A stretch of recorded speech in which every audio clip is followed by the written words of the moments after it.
दोस्तों नमस्कार। स्वागत है आपका हमारे इस यूट्यूब मंच पर। दोस्तों एक नया चलन आजकल देखने को मिल रहा है और वो नया चलन ये है, नई परंपरा ये है कि होली के अवसर पर, जी हाँ, होली के अवसर पर उत्तर प्रदेश के कुछ इलाकों से मस्जिदों को कवर कर दिए जाने, अलग-अलग रंग के तिरपाल से ढक दिए जाने की खबरें आ रही हैं। अब होली से भला दिक्कत क्या हो सकती है कि मस्जिदों को ढक दिया गया? और प्रशासन इस काम को क्यों करवा रहा है, ये आज तक किसी को समझ में नहीं आ रहा। भारत का संविधान और संविधान के अंदर प्रदत्त मूल अधिकार इस देश के अंदर धार्मिक स्वतंत्रता के अधिकार की आजादी देते हैं। आज तक कभी किसी भी धार्मिक त्योहार के अवसर पर आम लोगों के बीच, अमन पसंद लोगों के बीच विवाद की नौबत नहीं आई। और होली एक ऐसा त्योहार जिसमें कहा जाता है कि तमाम मतभेद भुलाकर सब लोग एक हो जाते हैं, सभी धर्म के लोग इसमें होली में पार्टिसिपेट करते हैं। कई मुगल बादशाहों के द्वारा, जो इतिहासकारों ने इतिहास लिखा है, कई मुगल बादशाहों के द्वारा होली पर्व को सेलिब्रेट किए जाने की बातें दर्ज है। फिर होली पर्व में रंग के छींटे मस्जिदों पर ना पड़ जाए, इसकी चिंता प्रशासन को क्यों होने लगी? अगर कहीं कोई रंग खेल रहा है, मान लेते हैं कि मस्जिद के बगल में कोई हिंदू परिवार का घर है, वहां लोग रंग खेल भी रहे हैं, अगर छींटे भी पड़ जाए तो इससे क्या फर्क पड़ता था? भला इससे किसको दिक्कत हो सकती थी? इस देश में दिक्कत हमेशा सियासतदानों को होती है, राजनीति करने वाले लोगों को होती है।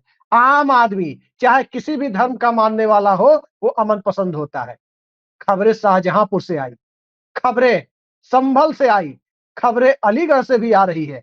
आखिर ये हो क्या रहा है? अशफाकुल्ला खान की धरती, अशफाकुल्ला खान और बिस्मिल की धरती, राम प्रसाद बिस्मिल की धरती, जहां सौहार्द ही जिस राज्य की सबसे बड़ी बुनियाद है, उसे होली जैसे पर्व के अवसर पर आखिर इस तरह के तत्वों को अवसर दिए जाने का मामला बनता क्यों दिख रहा है? आज चर्चा हम इसी पर कर रहे हैं और इस चर्चा के लिए हमारे साथ मौजूद हैं जाने-माने पत्रकार और कई सारे प्रिंट मीडिया के अखबारों में लंबा वक्त बिता चुके सैयद कासिम साहब।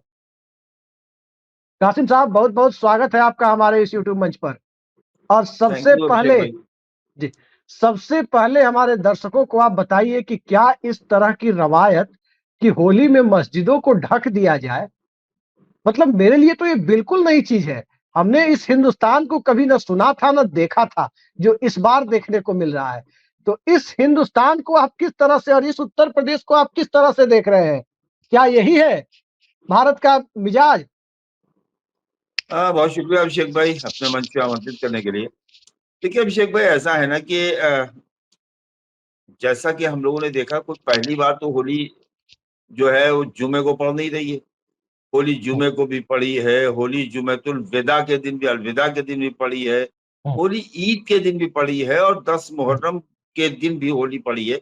ये मेरी याददाश्त में बस 10 साल के अंदर की बात आपसे कर रहा हूँ, इससे ज्यादा वक्त नहीं गुजरा है। नवरात्रों में मुहर्रम पड़े हैं, 9 दिन उधर 9-10 दिन इधर लगातार चला है। ताजिए वाले अपना ताजिए लेके जा रहे हैं, जिसको नतमस्तक होना है वो आके ताजिए पे फूल चढ़ा के जा रहा है। और उधर क्या कहते हैं वो नवरात्रे हो रहे हैं, दुर्गा पूजा हो रही है। ये इस मैं हमेशा कहता हूँ, ये हमारे देश की आत्मा है। ये आत्मा में है देश की भाईचारा, आपसी सौहार्द। और मैं आज सुल्तानपुर में हूँ, तो मैं तो ये जी, देख रहा हूँ ना कि मैं सुल्तानपुर अपने नानियाल आया हूँ, चूंकि मेरा बचपन यहाँ गुजरा है। तमाम मेरे पुराने दोस्त हैं, मेरे नाना के मित्र हैं, उनके घर कल जाऊंगा। मेरे मामू के बेटे हैं, शबीर रिजवी पत्रकार हैं, वो सुबह सुबह लक्ष्मीकांत मिश्रा के यहाँ चले जाएंगे और लक्ष्मीकांत मिश्रा की पत्नी उनको गुजिया खिलाएंगे। तो ये इस भारत की आत्मा में है, जिसे हम कहते हैं ना ये भाईचारा। जी, होली इस्लाम से पहले का त्योहार है। इस्लाम 1400 कुछ साल का मजहब है। होली बहुत पुराना त्योहार है। होलिका दहन अगर जी, आप याद की कब से शुरू हुआ होगा, इसको हुँ, कोई सालों में नहीं गिना, सैकड़ों साल, हजारों साल हुँ, इसका एक पुराना वो है। मैं समझता हूँ कि ये जो मस्जिदों को ढकने की रवायत आई है, ये पिछले साल भी मैंने देखा था, मुजफ्फरनगर की मस्जिदों को ढका गया था। उस पर हुँ, कवर किया जा रहा है, उस पर तिरपाल चढ़ाए जा रहे हैं।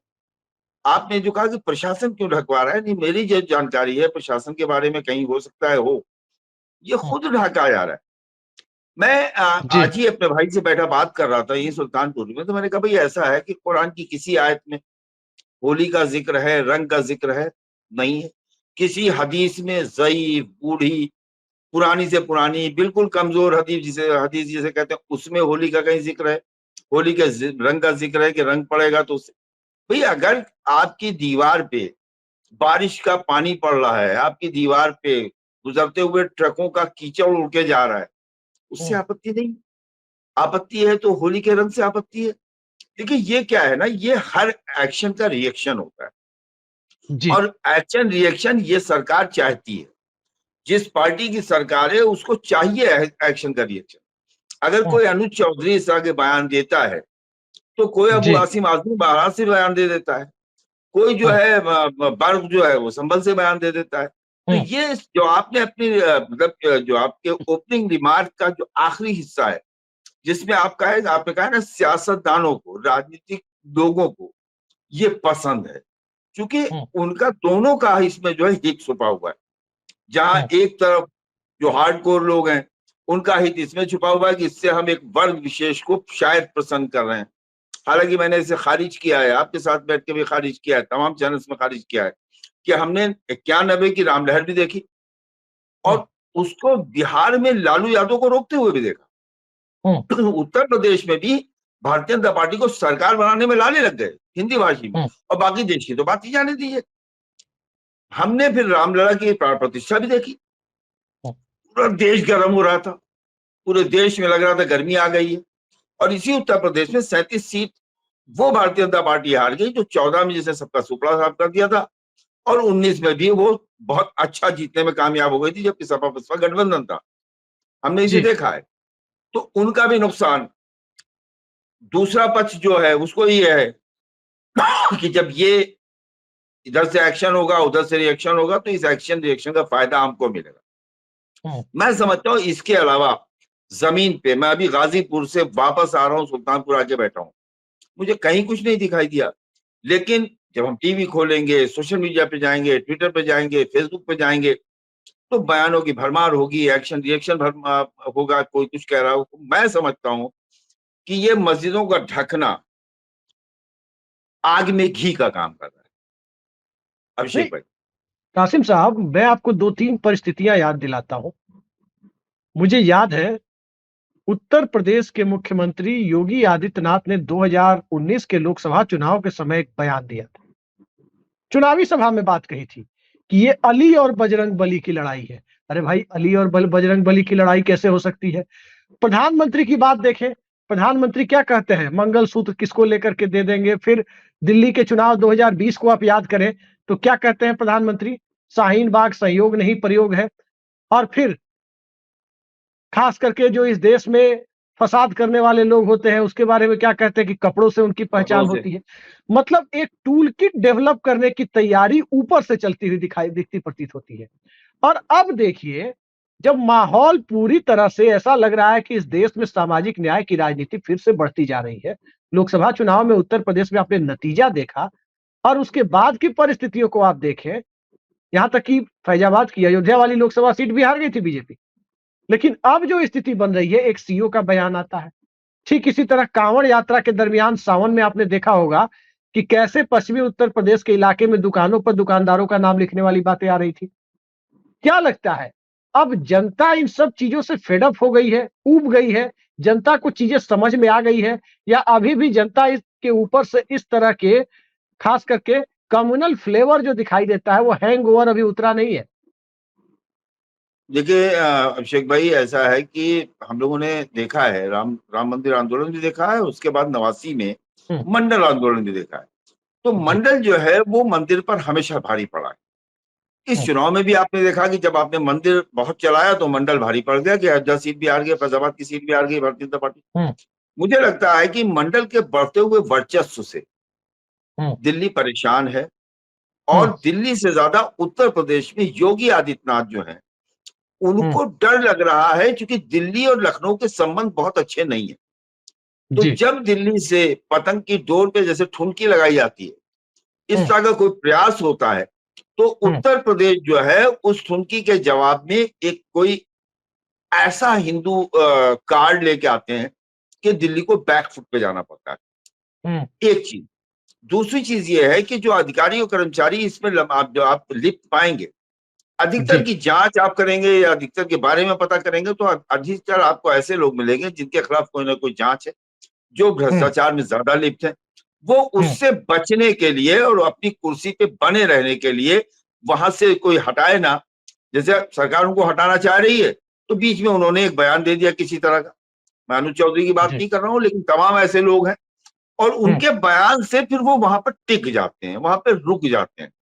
तो ये तो सच है कि मंडल राजनीति जो है वो जैसे ही सर उठाती है वैसे ही कमंडल राजनीति को आगे किया जाता है, क्योंकि मंडल को रोकने की ताकत अगर कहीं है तो वो कमंडल में है। एक बात, नहीं तो क्या लगता दूसरी है बात रोक यह है कि पाएगी वो? मैं हमेशा कहता हूं क्या कहते हैं अभिषेक भाई, कि भारतीय जनता पार्टी का वर्तमान स्वरूप जो है, इस स्वरूप को अगर आप देखेंगे तो ये जातियों का एक बहुत बड़ा गठबंधन इन्होंने बनाया है।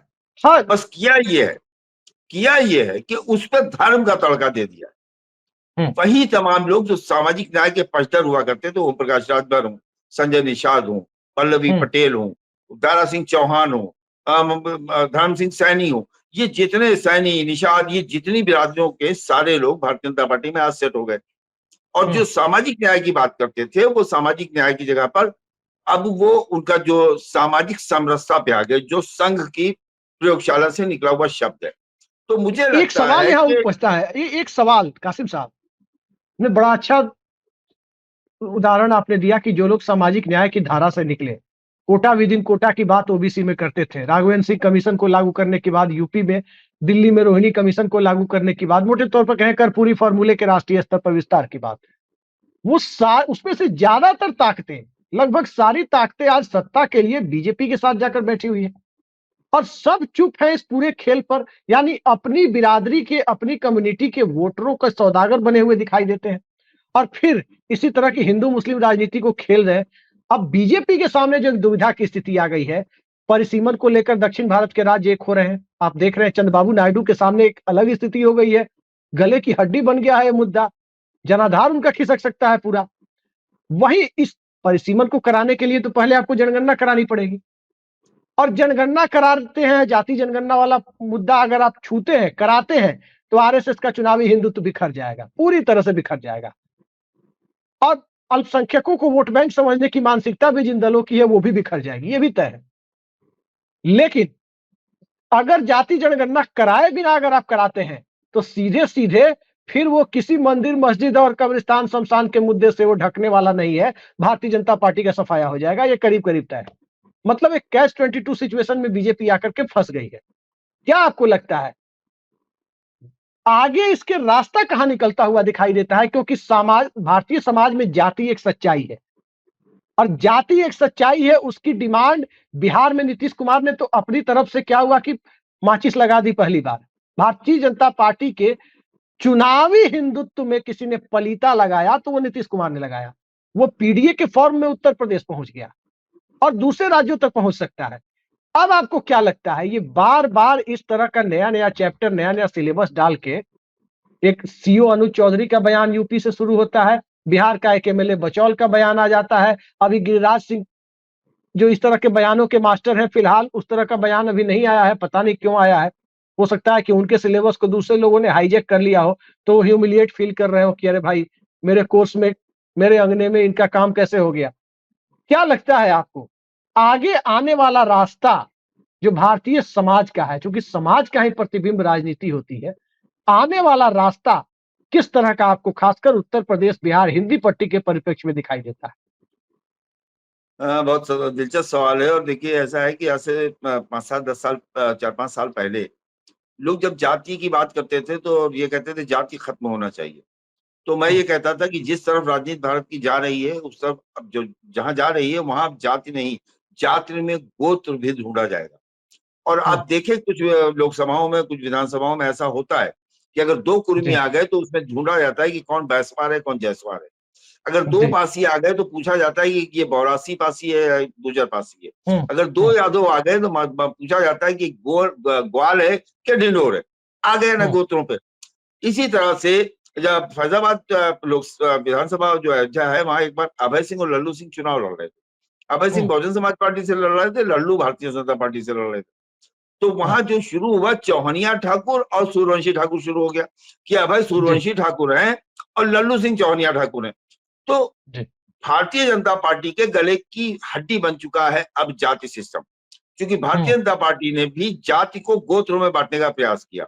सबसे पहले घोसी और क्या कहते हैं ये कमरिया, इस यादव की बात आपको याद होगा कि कानपुर के वो जो यादव थे, क्या नाम था, जिनके लिए मोदी ने वो किया था, उनको उन्होंने बताया था कि भाई ये कमरिया यादव है और ये क्या कहते हैं घोसी यादव नहीं है, मुलायम सिंह यादव घोसी यादव है। बंटवारा शुरू हुआ और वो बंटवारा बढ़ता जा रहा है। आज निषादों के नेता शुरू हुए, काशीराम कश्यप के नेता भी पैदा करके जा चुके हैं। तो कश्यप के बाद फिर निषाद हो गया, कश्यप हो गया, उसके बाद फिर उसमें भी देखा जाएगा कि प्रजापति कुम्हार अलग से आएगा, कुम्हार अलग से आएगा। तो ये जो चीजें हैं ये जाति को और बढ़ा रही हैं, इसकी खाई को बढ़ा रही हैं। इसको तोड़ने के लिए जो 80-20 की बात योगी आदित्यनाथ करते हैं तो उनको लगता है कि हम इसे तोड़ देंगे।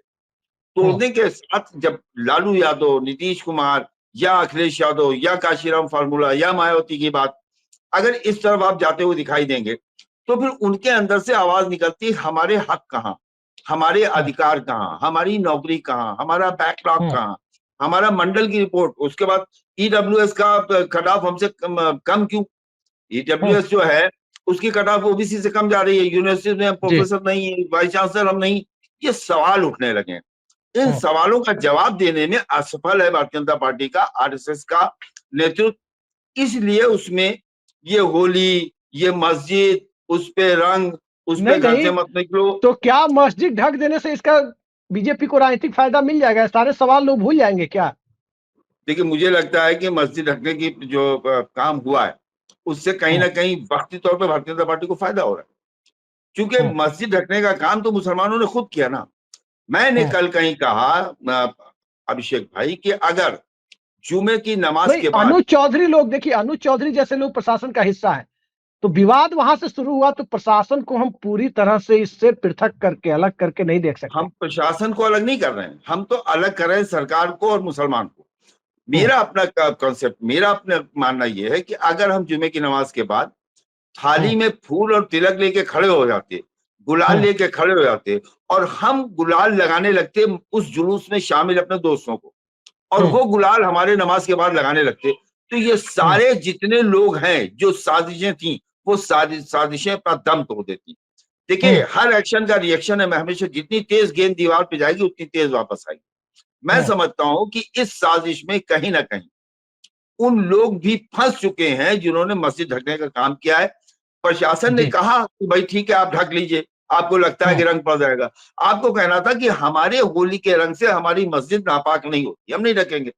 और ये जब मीडिया में आप अभिषेक जी लेके आते द न्यूज लॉन्चर पे, आप इस पे जब डिबेट करते तो ये पूरे देश में एक हवा जाती, खुशबू जाती, और इस खुशबू से उन लोगों के चेहरे के नकाब उतर सकते थे, वो घबरा सकते थे। मुझे लगता है कि मस्जिद पर अगर प्रशासन ने चाहा भी तो आपको ढकना नहीं चाहिए।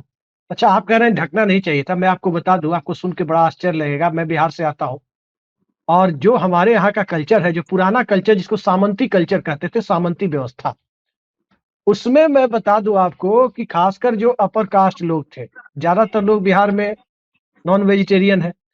जैसे गांव में सामाजिक ढांचा बना हुआ था कि अपर कास्ट के लोग अपनी सुविधा के लिए, या सामंत जो भी थे, हो सकता है उसमें डोमिनेंट ओबीसी के लोग भी थे, जो कहीं वो अपर कास्ट से कम नहीं है कई जगह, मतलब संपत्ति के मामले में, प्रभुत्व के मामले में।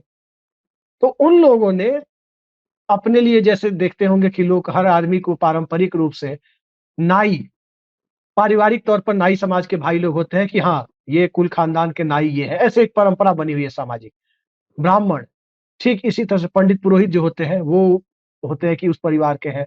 इसी तरह से कुम्हार, इसी तरह से माली बसाए जाते थे। उसी तरह से मैं आपको बता दूं, जान के आश्चर्य होगा कि उस जमाने में लोग कुरैशी समाज के लोगों को बसाते थे। ये जो है, इनसे मटन वगैरह खाने के लिए जरूरतें हमारी पूरी होगी, तो अपनी जमीन पर अपने गांव में लोग उनको भी जमीन देके, मतलब हमसे 4 पीढ़ी पहले के लोग, 3 पीढ़ी पहले के लोगों ने ये काम किया। बिल्कुल किया जी। तो सोचिए सामाजिक स्तर पर किस तरह का समाज बना हुआ था। अब आज की तारीख में मैंने सुना शाहजहांपुर में मस्जिद ढकने की बातें सामने आ रही है, वो तो अशफाकुल्ला खान की जमीन है, रामप्रसाद बिस्मिल का इलाका है। कैसे लोग इस तरह की परिस्थितियों के लिए खुद को मानसिक तौर पर तैयार पा रहे हैं? नहीं, मुझे लगता है कि शाहजहांपुर की घटना के बाद ही से मैंने ये बात कही है कि शाहजहांपुर में मस्जिद लोगों ने ढकी है, प्रशासन ने नहीं ढकवाई है।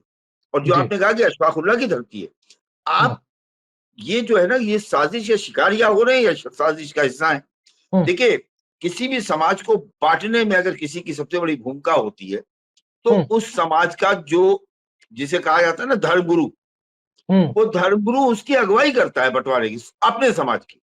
जी। और ये चीज किसी भी धर्म पे लागू होती है आज हाँ, के समय आप में, देखिए ना क्योंकि फ्रांस की क्रांति जिसने पूरी दुनिया को बहुत कुछ दिया।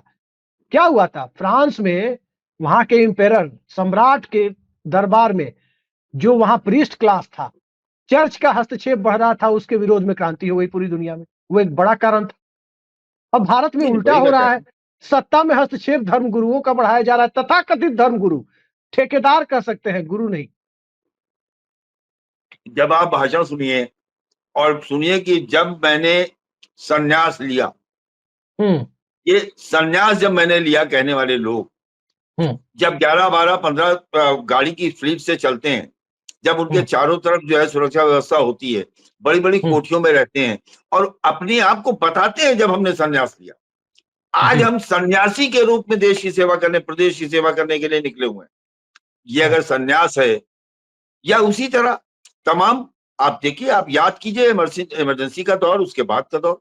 इमरजेंसी के समर्थन में भी आपको जमीयतुल उलमा हिंद मिला होगा और इमरजेंसी के विरोध में आपको मौलाना बुखारी मिले होंगे। क्या हम्म। था? कोई राज्यसभा गया, किसी का बेटा जो है उसका भला हुआ और किसी का कासिम साहब, पोता जो है। आपने सवाल उठा दिया। किस चैनल पे है मुझे याद नहीं है, मैं क्लिप आपको ढूंढ के भेज दूंगा, यूट्यूब की क्लिप है। 2015 के बिहार चुनाव के पहले नीतीश कुमार एक टीवी चैनल पे बैठे हुए थे और बड़ा रोचक वाकया साझा कर रहे थे। वो बता रहे थे कि जेल के अंदर इमरजेंसी में जब सब लोग जेल गए थे, तो जमाते इस्लामी शायद संगठन था एक, जिसको कि प्रतिबंधित किया गया था इंदिरा गांधी के द्वारा। जी। उसके लोग और संघ के लोग दोनों बड़ा घुल मिल करके अंदर में रहते थे। और जब वो मैंने सुना था नीतीश कुमार को बोलते हुए, तो मुझे लगा था कि नहीं, पुराने जमाने में प्रेमचंद या दूसरे लोग जो बात कह के गए हैं कि हमेशा चाहे बहुसंख्यक सांप्रदायिकता हो या अल्पसंख्यक सांप्रदायिकता, दोनों के सांप्रदायिक तत्व तो एक दूसरे के पूरक का काम करते हैं। वो अपना उल्लू सीधा करते हैं। आप देखिए, हैदराबाद की एक पार्टी है, उसके नेता तो सांप्रदायिक बयान नहीं देते, लेकिन उनके छोटे भाई कैसे सांप्रदायिक बयान देते हैं। और ठीक उसके रिएक्शन में कैसी बातें कही जाती है। हालांकि उनके यहाँ कभी ईडी नहीं जाती है, क्योंकि वो तो इनका काम बनाते हैं। और फिर बल्कि उनकी उसके एमडी जवाब की में इधर सीटें से बढ़ मीरा जाती कुश्ती हैं, होती है। उनके जी। मेडिकल कॉलेज के एमडी की सीटें बढ़ जाती हैं, जी। उसका तो कोटा बढ़ जाता है। कहने का मतलब यह है कि ये सांप्रदायिक तत्व तो हमेशा एक दूसरे की जो फीडिंग करते हैं। उसका एक और उदाहरण आपको मिलेगा, टू नेशन थ्योरी 1937 में सावरकर ने उठाई। और फिर उसके बाद ढाका अधिवेशन 2 साल बाद होता है मुस्लिम लीग का, जहां पर कि पाकिस्तान की मांग को मुस्लिम लीग समर्थन करती है। तो ये दोनों जो है, ठीक इसी तरह फजलुल हक, उनकी सरकार में पश्चिम बंगाल में श्यामा प्रसाद मुखर्जी मंत्री होते हैं, और जब पाकिस्तान बनता है तो फजलुल हक वहां जाके पाकिस्तान के वित्त मंत्री होते हैं। तो ये इस देश के लोगों को बहुत सारी चीजें हैं जो कि आज की पीढ़ी को नहीं पता है। कम तो से ये कम ढंग चीजें से भी खत्म नहीं एनसीईआरटी भी हुई, पढ़ी होती तो बहुत कुछ पता होती। ये जी। चीजें अभी खत्म नहीं हुई हैं, ये चीजें अभी जी। जारी हैं, नजर नहीं पड़ जी। रही उसको। क्योंकि अब जो है, एक तो मीडिया ने हमारे नजरों पे पर्दे डाल रखे हैं। वो मीडिया जिसे हम गोदी मीडिया कहते हैं, एक मीडिया और है जो गोदी मीडिया ज्यादा खतरनाक है। वो मीडिया जो बात करता है वो और नुकसानदेह होती है। मुझे लगता है कि आज आपने ये जो टॉपिक लिया, ये मुद्दा उठाया, इसकी बहुत जरूरत थी होली की पूर्व संध्या पे। मैं पहले क्या कहते हैं, न्यूजीलैंड के आपके सभी दर्शकों को होली की पूर्व संध्या पर, होली का दहन होगा, जी। उसकी बधाई देता हूँ। लेकिन साथ में ये भी कहता हूँ कि इस तरह की डिबेट्स कहाँ हो रही, इसकी चर्चा कहाँ हो रही, इसकी बात कहाँ हो जी। रही। तो ये एक अनुज चौधरी, एक डिप्टी एसपी, उसका गांव, उसका घर, उसके गांव का प्रधान, उसके पिता क्या करते हैं, ये क्या है? ये टीआरपी का खेल है, ये नंबर का खेल है। ये नंबर जी। के लिए, एक तो आप नंबर के लिए कर रहे हैं, और दूसरे ऐसे तत्वों को, मैं तो ये कहूंगा, जब योगी आदित्यनाथ से सवाल किया जाता है कि चैनल के मंच पे तो वो उसकी तारीफें करते हैं, कहते हैं वो हमारा पहलवान है, हो सकता है उसको कड़वा बोल गया हो। ये बताता है कि ये जो खबरें अब चल रही हैं अनुज चौधरी के लिए, वो खबरें सिर्फ चैनल की मर्जी से नहीं चल रही। हम और आप जितने दिन से इस मीडिया के समंदर में हैं, हमें मालूम है कि इसमें छोटी मछली बड़ी मछली को कैसे खा रही है। बिल्कुल आपने सही कहा। और आखिरी सवाल पर हम आते हैं। होली है, जुमे की नमाज है, रमजान का पाक महीना चल रहा है। एक पत्रकार के नाते, समाज का एक अहम हिस्सा होने के नाते हमारी आपकी भी जिम्मेदारी बनती है। क्या संदेश आप देना चाहेंगे इस मस्जिद ढकने और नमाज और होली पर सवाल उठाने के दौर में समाज को, हमारे दर्शकों को आप क्या संदेश देना चाहेंगे? देखिए, मैं समझता हूँ कि अगर होली रंगों का त्योहार है, होली गुजिया का त्योहार है, होली गले मिलने का त्योहार है, होली जो है एक दूसरे के दुख दर्द बांटने का त्योहार है। ये जहां से भी होता है, आप होली के दिन शराब की दुकानें बंद रखती हैं, लेकिन अभी हम गाजीपुर से लौट के आ रहा हूँ, रास्ते में ज्यादा भीड़ है क्योंकि कल दुकानें बंद रहेंगी। कुछ हुड़दंगियों को छोड़कर वो दोनों समाज में पाए जाते हैं। और मैं एक बात आपसे कह दूं कि एक बार आपने कहा रमजान का महीना है, मेरे एक मित्र हुआ करते थे बाराबंकी में, उनको एक दिन बहुत बैठे हुए थे, रमजान की 8-10 तारीख थी, उन्होंने मुझसे कहा, ज्यादा पुरानी बात नहीं है, 10 साल पहले की बात कर रहा हूँ, उन्होंने कहा कि बाराबंकी के सबसे बड़े शराब व्यवसायी जायसवाल परिवार के, उन्होंने कहा कि आजकल यार बहुत मामला खराब चल रहा है, बड़ा ठंडा चल रहा है। मैंने कहा क्या हो गया? कहने रमजान चल रहा है। तो आप ये समझ लीजिए कि रमजान में अगर शराब की बिक्री इतनी कम हो जाती है तो उसके ठेकेदार को ये कहना पड़ता है कि रमजान चल रहे हैं, तो आप ये समझ सकते हैं कि समाज कहां पहुंच चुका है। 11 महीने उनकी वजह से शराब की बिक्री हो रही है। मैं समझता हूं कि कुछ हुदंगी, कुछ बवाली, कुछ शराबी, और इसी तरह से दूसरी तरफ कुछ वो लोग जो फुटेज पाने के लिए सियासी तौर पे फायदा ले। अभी आपने वहां का वाकया देखा ना, पश्चिम उत्तर प्रदेश का, कि एक हिंदू संगठन के एक अगुवा जो है अपने मुस्लिम दोस्त कुरैशी के लिए गौकशी का आरोप लगा रहे थे। वो तो कहिए कि इंस्पेक्टर जो था वो पता नहीं किस उसमें था कि उसने उस वर्कआउट कर दिया, खोल दिया उस सारी चीजें। 50,000 वो रुपए पूरा मामला सामने आ गया है, पूरा आ गया कि कुरैशी के लिए हिंदू हिंदू गौकशी के नाम पे एक हिंदू संगठन के नेता ने एक गौशे दूसरे को गौकशी में फंसाने के लिए। कासिम साहब, उसे हिंदू संगठन ना कहा जाए। इस तरह के लोगों को हम हिंदू संगठन नहीं मानते, क्योंकि इस तरह से उटपटांग हरकत करने वालों को बैनर पे हिंदू संगठन ही लिखा है। मैं तो देखिए, मैं ऐसे लोगों को ना मुसलमान मानता हूँ ना हिंदू मानता हूँ, क्योंकि वो धार्मिक हो ही नहीं सकता है जो दूसरे धर्म की इज्जत ना कर सके। क्योंकि कुरान भी कहता है मत कहो किसी मजहब को बुरा, और हिंदू धर्म तो कितना बड़ा सहृदय धर्म है कि मस्जिद के सामने भी सर झुका रहा है, मजार के सामने भी सर झुका रहा है, और क्या कहते हैं वो ताजिए के सामने भी सर झुका रहा है। तो हिंदू तो बहुत विराट हृदय का धर्म है, हिंदू जिसे कहा जाता है। मुझे लगता है कि आज के जो आपने अपने लास्ट रिमार्क में, ओपनिंग रिमार्क में लास्ट बात कही थी, फिर कह दूं, वही सच्चाई है कि कुछ सियासी लोग अपने फायदे के लिए बांटने का काम कर रहे हैं। हमारा काम है कि दिलों को जोड़े, और ये जो प्रयास आप या आपका चैनल कर रहा है, सराहनीय। पहली चीज कि मैं अपने दर्शकों को बताऊं कि एक आध्यात्मिक व्यक्ति, जो व्यक्ति स्पिरिचुअल होगा, आध्यात्मिक होगा, उसकी पूर्व शर्त यही होती है कि वो धर्मनिरपेक्ष होगा, सेकुलर होगा। बिना सेकुलर हुए कोई व्यक्ति स्पिरिचुअल नहीं हो सकता, आध्यात्मिक नहीं हो सकता। और जो इसके अलावा धार्मिक उन्माद फैलाने के साथ साथ खुद के आध्यात्मिक होने का दावा करता है, उससे बड़ा पाखंडी इस समाज के अंदर आपको दिखाई नहीं देगा।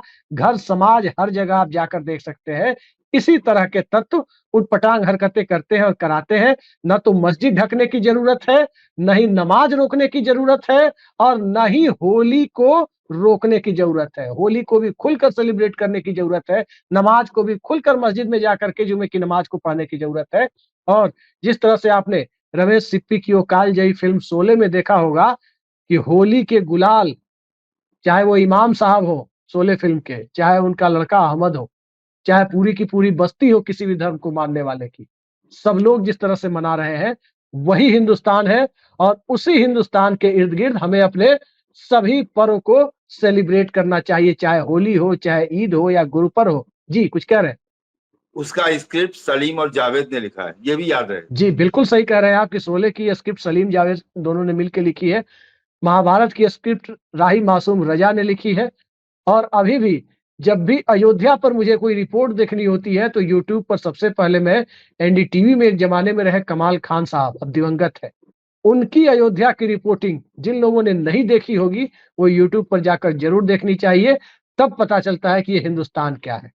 ये मंदिरों को ढकने वाला और मस्जिदों को ढकने वाला और कांवड़ यात्रा के दरमियान दुकान पर दुकानदारों के नाम लिखने वालों का हिंदुस्तान नहीं है।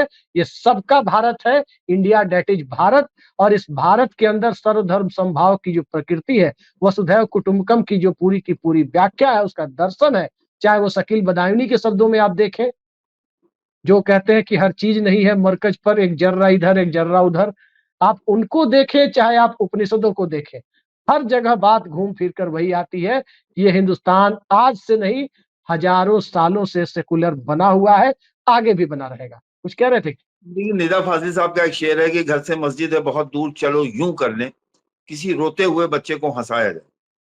अल्लाह की इबादत से बड़ी इबादत है किसी बच्चे को खुश कर देना। अल्लाह की असली इबादत वही है, लेकिन सवाल है कि आजकल इबादत कौन करता है? आजकल तो सियासत करते हैं सब, और सियासत भी इतनी नापाक हो जाएगी, इस हद तक नीचे गिर जाएगी, आप सोच नहीं सकते हैं। कई बार मेरे कुछ मित्र पूछते हैं कि ये सरकार कब गिरेगी? मैं कहता हूं उनको जवाब में कि अरे भाई कितना गिरेगी ये तो बताओ। कब गिरे की बात कर रहे हो, कितना गिरेगी? तो थोड़े कहे को ज्यादा समझिए। इस तरह के लोगों से बच के रहने की जरूरत है, खास करके जो उन्माद फैलाते हैं, सामाजिक शांति को भंग करते हैं। आज की बेहद सार्थक चर्चा में जुड़ने के लिए सैयद कासिम साहब आपने समय निकाला, बहुत बहुत धन्यवाद आपका। नमस्कार।